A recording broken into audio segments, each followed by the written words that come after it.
बिस्मिल्लाहिर्रहमानिर्रहीम। अस्सलाम वालेकुम। नेक्स्ट टॉपिक हमारा है रेक्टेंगुलर कार्टीजन कोऑर्डिनेट्स। अब हम देखेंगे रेक्टेंगुलर कार्टीजन कोऑर्डिनेट हमारे पास क्या होता है। Rectangular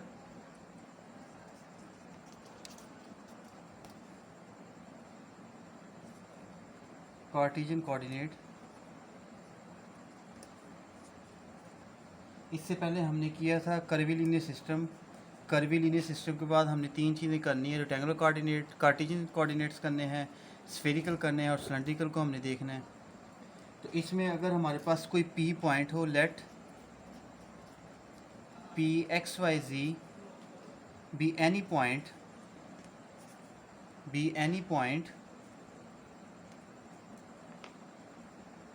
whose projection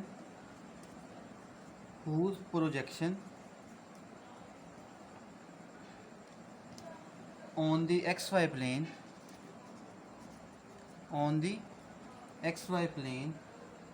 is q। xy plane में उसकी प्रोजेक्शन जो है वो q xy है। तो then the rectangular Cartesian coordinate,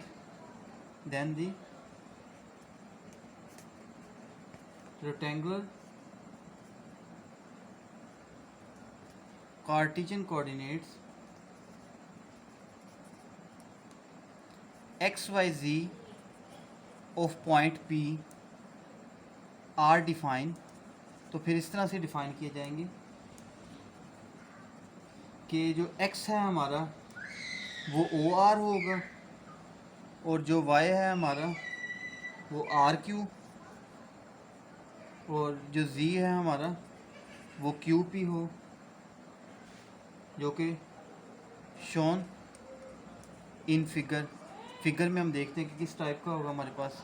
इसकी डायग्राम अगर ड्रा करें हम, क्योंकि हमारे पास हमने 3D पॉइंट लिया है, तो 3D पॉइंट हमारे पास इस तरह से होगा। ये x एक्सिस, ये y एक्सिस, ये z एक्सिस। यहाँ पे कोई भी पॉइंट हम P ले लेते हैं जो कि x y z है आपके पास। तो इसके अलोंग हमारे पास प्रोजेक्शन है। हमने जो यहाँ पे Q पॉइंट लिया है, Q हमारे पास है बेसिकली यहाँ पे, ये Q हमारा पॉइंट है। तो इसके लिहाज से ये हमारे पास, अगर इसको हम डॉटेड लाइन से शो करें तो इसके लिहाज से हमारे पास, इसको हम नाम दे देते हैं O का। ये हमारे पास P है, Q है, इसको हम नाम दे देते हैं R का। ये x एक्सिस है, ये y एक्सिस है, ये z एक्सिस है। तो इसके लिहाज से हमारे पास, क्योंकि ये y एक्सिस के लॉन्ग है तो ये y एक्सिस की होगी, x एक्सिस के लॉन्ग है तो उसकी वैल्यू x होगी। तो इसी तरह से हमने कहा है कि हमारे पास जो x है वो OR है, जो y है वो QR या RQ है, जो z है हमारे पास वो Q और P है।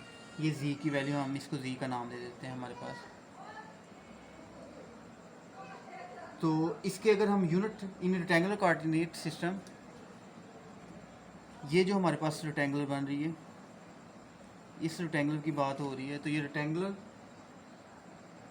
यहाँ पे, क्योंकि हमारे पास रेक्टेंगुलर होगी, तो इस रेक्टेंगुलर कार्टेशियन कोऑर्डिनेट सिस्टम के अंदर rectangular Cartesian coordinate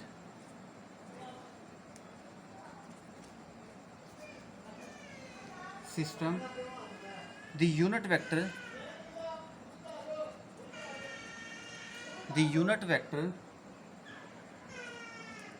are denoted. तो यूनिट वेक्टर को हम इनके डिनोट करेंगे I, J and K, and any vector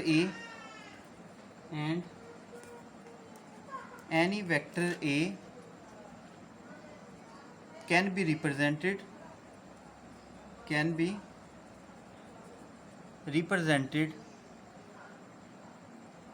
in term of these unit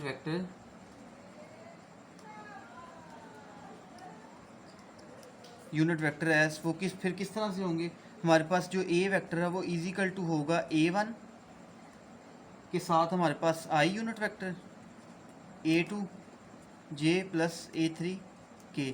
जिस तरह हमारे पास एक वेक्टर होता है, तो अगर इसके अंदर पोजीशन R, हमारे पास R पोजीशन वेक्टर हो, the position vector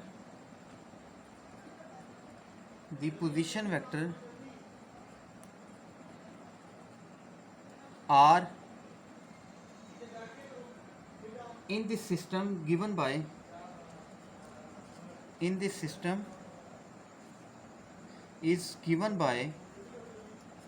वो किस तरह से होगा हमारे पास, जैसे आम तौर पे आर पोजीशन वेक्टर होता है, इसी में होगा एक्स आई प्लस वाई जे प्लस जी के।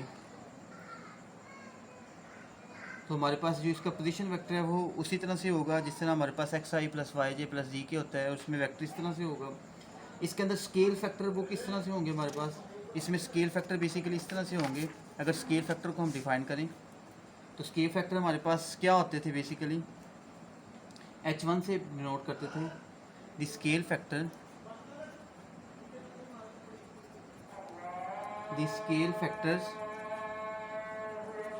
आर गिवन बाय, तो स्केल फैक्टर हमारे पास इस तरह से होंगे। H1 इज इक्वल टू होगा partial R over partial X. पहले हमारे पास क्योंकि U1 की बात होती थी तो हम कहते थे पार्शल हमारे पास R डिवाइडेड बाय U1 के लिहाज से होता था, हम हमारा एक्स वाई जी के लिहाज से होगा। अब जो आपका सिस्टम है वो एक्स वाई जी के लिहाज से, पहले आपका सिस्टम कर्वी लीनियर के अंदर U1 U2 U3 के लिहाज से था। तो अब हमने देखना है इसको एक्स वाई जी के लिहाज से। पार्शल आर पोजीशन वेक्टर का partial with respect to X लिया जाए तो हमारे पास आंसर आता है आई। तो आई का हमारे पास मैग्नीट्यूड क्या होती है, 1 होती है। इसी तरह आप H2 निकालें तो H2 यहाँ पे होगा partial R over partial Y. Y के लिहाज से अगर आप पार्शल डेरिवेटिव निकालें तो जे होगा, जे की मैग्नीट्यूड क्या होती है 1। इसी तरह आप स्केल फैक्टर H3 निकालें तो H3 आपके पास आएगा partial R over partial Z. Partial R basically देखें ना, आपका आर पोजीशन वेक्टर है वही एक्स आई वाई जे जी के। जब आप पार्शल आर ओवर जी की बात करते हैं तो बाकी सारे ज़ीरो हो जाएंगे, तो आपके पास के आ जाएगा, जो मैं यहाँ पे लिख रहा हूँ तो के आ जाएगा। तो के की आपके पास मैग्नीट्यूड क्या होती है, 1 होती है। तो हमें क्या पता चला, the rectangular Cartesian coordinate system अगर ऑर्थोगोनल कर्वीलिनियर के साथ रिलेशन बनाए तो फिर किस तरह से बनेगा। यहाँ पे एक नोट है, नोट करके लिख लें, नोट दस the rectangular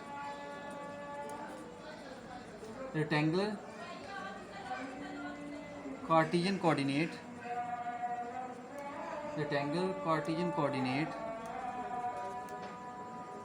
system is a particular case of an orthogonal curvilinear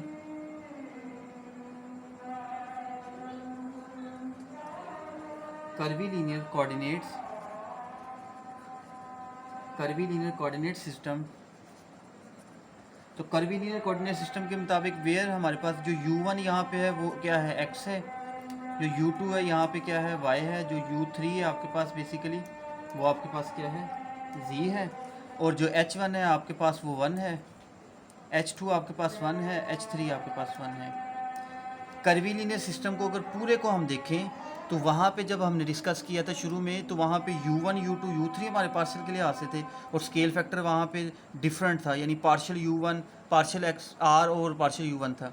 यहाँ पे अब स्केल फैक्टर ये है, और जो उनके ऑर्थोगोनल कर्वीलिनियर कोऑर्डिनेट सिस्टम के मुताबिक जो सिस्टम अब U1 इंटू एक्स है, U2 is equal to Y है, U3 इज इक्वल टू जी है। तो basically rectangular Cartesian coordinate system आपका कौन सा होता है, जो हमारे पास बेसिकली कार्टेशियन कोऑर्डिनेट सिस्टम जिसको कहते हैं, जो आपके पास एक्स वाई जी सिस्टम के अंदर होता है। तो ये हमारे पास एक्स वाई जी सिस्टम के अंदर है। अब कोऑर्डिनेट सर्फेसिस क्या होती हैं, नेक्स्ट हम